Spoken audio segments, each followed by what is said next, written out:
Sure po ba kanya hindi kayo sasama? Galit ka po ba sa akin?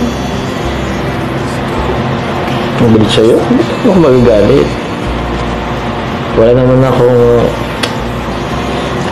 karapatang magalit sa'yo. Hindi naman tayo.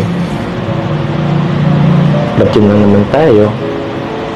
Wala namang personalan ng feelings, diba? So, malinaw naman na sa akin ngayon. Ginagawa lang naman natin ito para sa ano? Para sa kanila. Tsaka, di ba busy ka ngayon? Hindi na po, nung nakaraan lang naman po yun. Nakaraan? So, di ba dapat busy ka ngayon? Nagtatransfer ka ng school, di ba? Ng kurso? Nakapag-enroll naman po ako. So, okay ka na? Wala ka nang ginagawa? Naghintay ka na lang?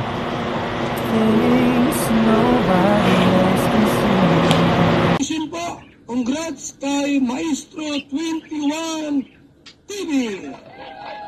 Congrats! Siya pong pinanghal na Best Reactor ngayong buwan po ng January 2024.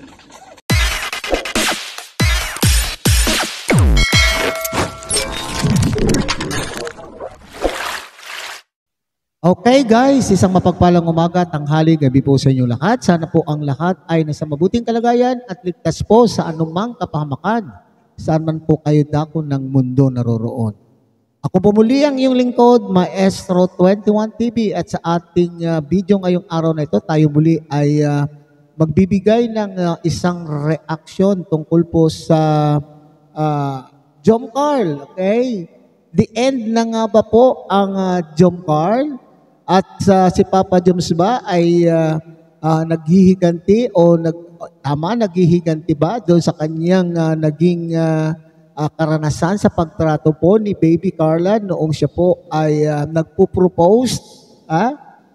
So yan po yung ating paksa ngayong araw na ito. Ayan ang ating pag-usapan. Mamaya-maya lang po ng kaunti, pero bago po yan, tayo muna po ay magbibigay po kay sa ama at founder po ng Kalingap, Kuya Bal Santos Matubang, Ate Edna Vlog, Kalingap Rob, Kalingap Dan, Kuya Brooks Vlogs, and Ruel of Malalag. Kung bago lang po kayo sa munting channel na ito, sana po ay inyo rin pong suportahan sa pamamagitan po ng pag-like, share, and subscribe.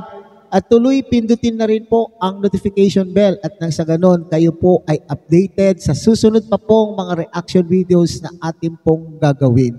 Okay, so likewise sa ating pong mga kasamahan po dyan sa Karepa, Kalingap Reactor Partners, sa pamumuno po yan ng aming Presidente Javier De Leon aka Birador, at pakitang tilikin po naman din po ang ating mga kasamahan na Kalingap Partners, Kalingap Charity Vloggers.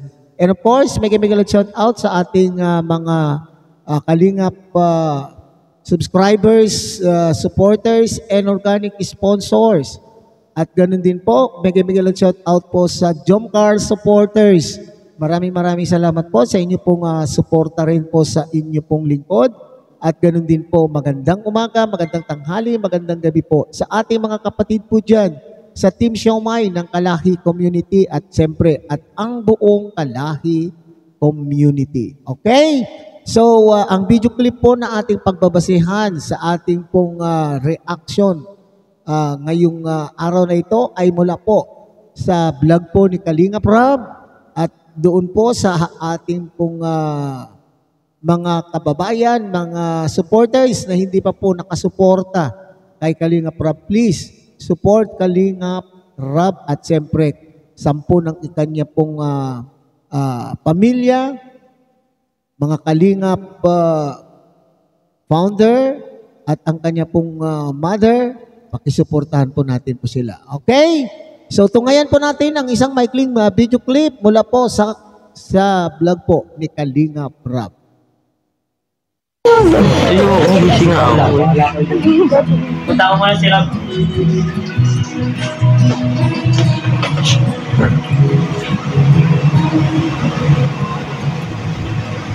Ano ka?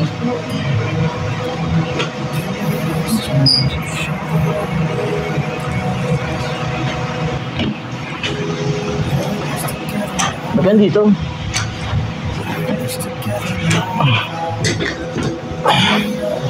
Ang saklap naman na Papa Jones, ha? Ang saklap naman na biro yan, Papa Jones. Bakit ka nandito? Okay, hindi ka na ba masaya na makita mo at pinapasyalan ka po ni Baby Carla? Siya po ay bumabawi na, Kuya Job, ay Papa Jones, ha? Bumabawi na po kung ano po man ang kanya pong nagawa sa nakaraan na vlog. Kaya sana naman ay ang sakit-sakit kaya, di ba? Mga kalingap, mga kapatid, mga mahal kong Jump Car supporters, masakit po na sabihin, ba't nandito ka? Okay. Pasok ka muna. Sige, pasok ka muna. Ito pala yung dalawa. Pero, huwag na. Okay lang. Labas na lang kayo. Oo. Pasok. Opo.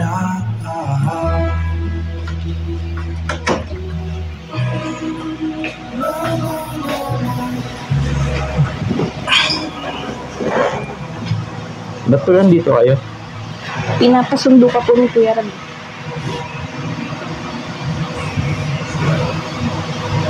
Sabi ko kay David, sila na lang.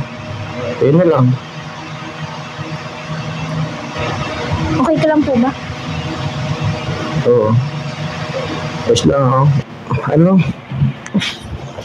Dapat sabihin lang kay Kuya Rab mo. Next time na lang. Wow, Basta na ako sa ngayon.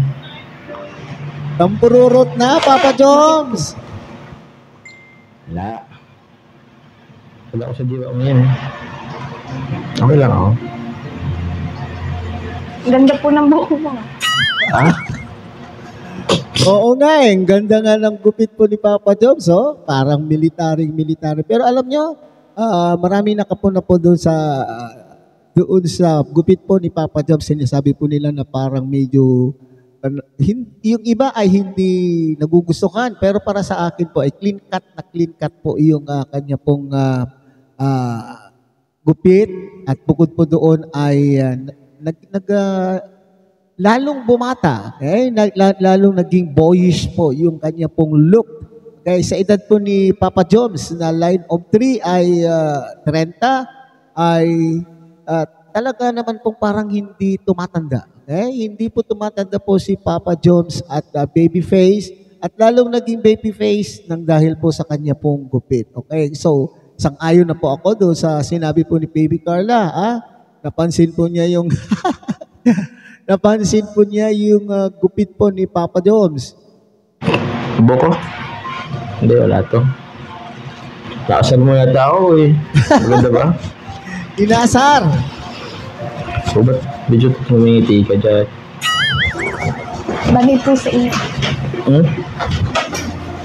Bagay sa akin? Hindi ah. Sakto lang yan. Pagupit lang ako kanina. Kumusta ka naman? Okay lang po. Sa'yo po. Wala ka ba pasok ngayon? Sa 19 pa naman po yung pasok namin. 19? Nga pala. Natuloy ba yung paglipat mo? Teacher ka na? Okay. Tara na po. Nagaan. Tama yan, Baby Carla. Huwag pilitin ang sarili kung hindi kaya yung isang kurso. Doon ka lumipat sa isang kurso na alam mong medyo magiginhawaan ka. Okay? Huwag magpaka-stress. Enjoy college life. Enjoy college life at huwag magpaka-stress kung alin yung medyo magaan-gaan para sa iyo. Ang mahalaga po diyan ay magkaroon ka po ng diploma. Tayo po sila kinarap sa labas. Sa baba. Pwedeng pass mo na ako ngayon. Sabi mo si Kuya Rab mo. Hindi mo na ako masama. Ngayon lang naman. Siguro next time sa ngayon. Wala akong ano eh. Parang wala akong ganong lumabas ngayon. Kayo na lang. Tsaka busy rin ako.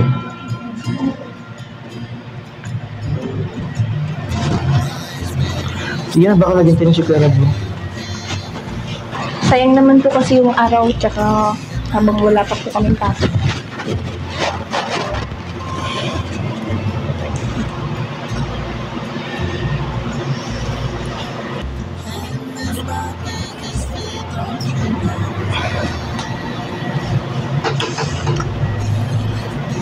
ka nakatingin. Hindi mo ako mapipilit siya. Nako! Sure po ba kanya hindi kayo sasama?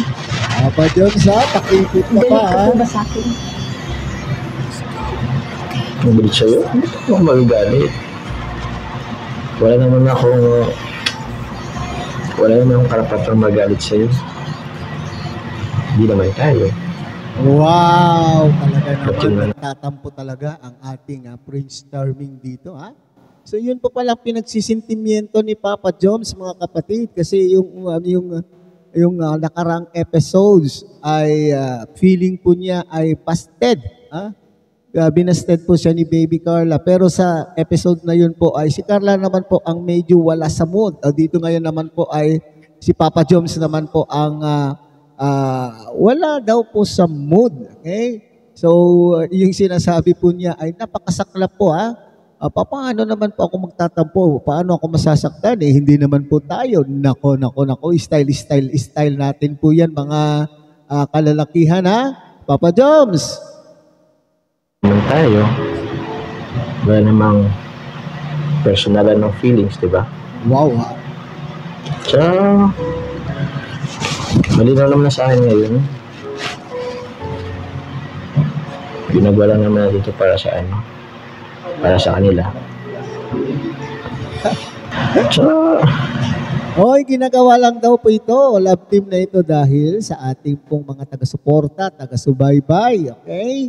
So, ibig sabihin, no attached feelings, okay? No, wala daw pong naka-attach na pakiramdam, kundi ito ay for the purpose of entertainment. Nako, sana wag naman. di ba busy ka ngayon? Hindi na po, nung nakaraan lang naman po yun. Walaan. So, di ba dapat busy ka ngayon? Nagtatransfer ka ng school, di ba? Ng kurso. Nakapag-enroll naman po ako. So, okay ka na? Wala ka nang ginagawa? Naghintay ka na lang?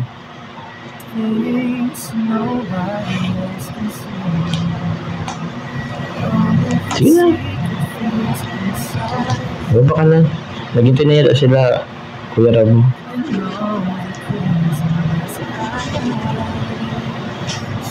Kaya po ba ganyan ka kasi dahil doon sa nasabi ko nung nakaraan. Nakyukyutan po ako mga kapatid. Habang pinapanood ko po ay nakyukyutan po ako doon sa sinasabi po ni Carla na parang nang dahil po doon sa punto at feeling ni Papa Joms na siya po ay nabasted. At doon sa kanyang padalos-dalos din na ginawa noong huling episode ay talaga naman pong marami po sa atin mga taga-suporta ang nawawalan po na ng pag-asa na magkakaroon pa po ng episode, na susunod na episode. Okay?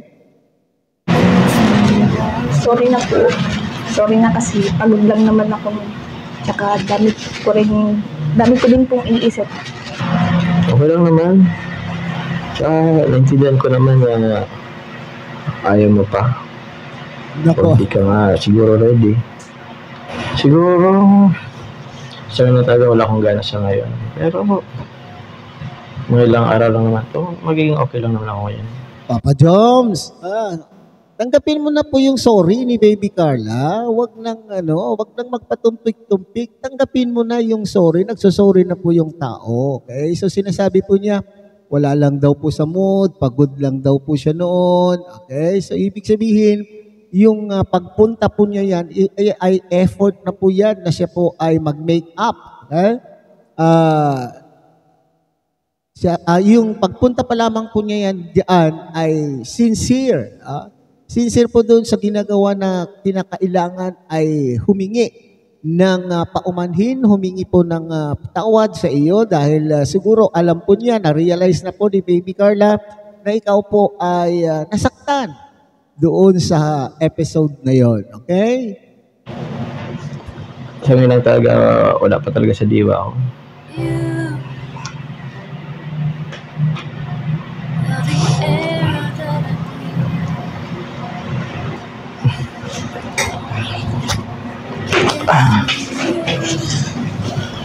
Ganito mo na.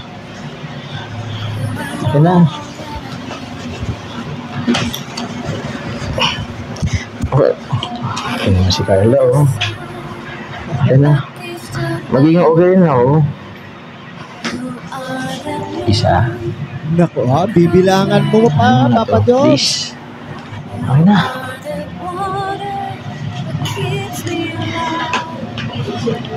Carla, pasensya na muna. Kasi, bibilangan? Ayoko pa talaga sa ngayon lumabas.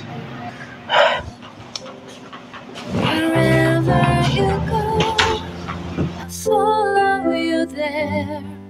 Whatever you do, I'll be there for you. And I will be Pasensya na. forever true.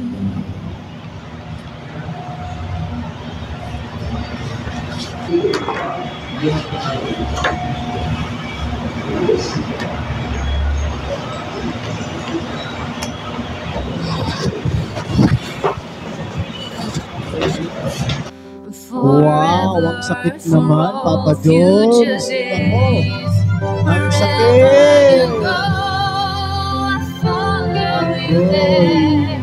Wala na.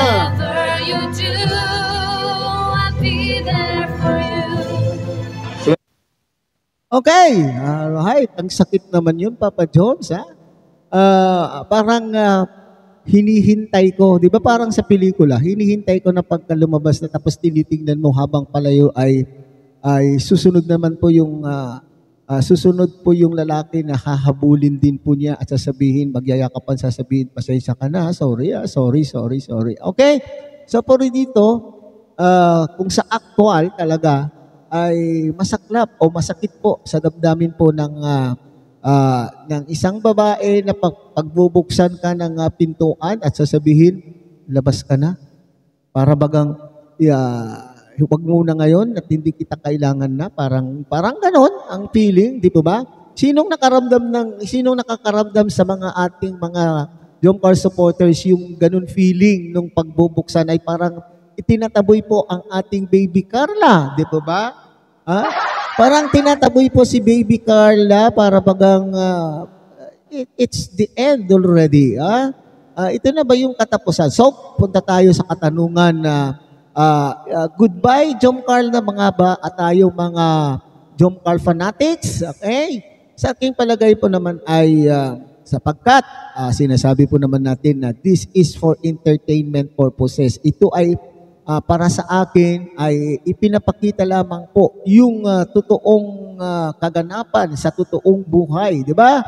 Sa isang relasyon, sa lahat po ng relasyon sa totoong buhay, ay dumadating po tayo sa punto na mayroon din po tayong mga tampuhan, mayroon din po tayong mga problema sa loob ng ating relasyon na kung minsan ay akala natin ay hindi natin malalampasan. So dito, parang gusto pong ipakita po ng ating director, writer, producer na si Kalinga Prab na ito yung totoong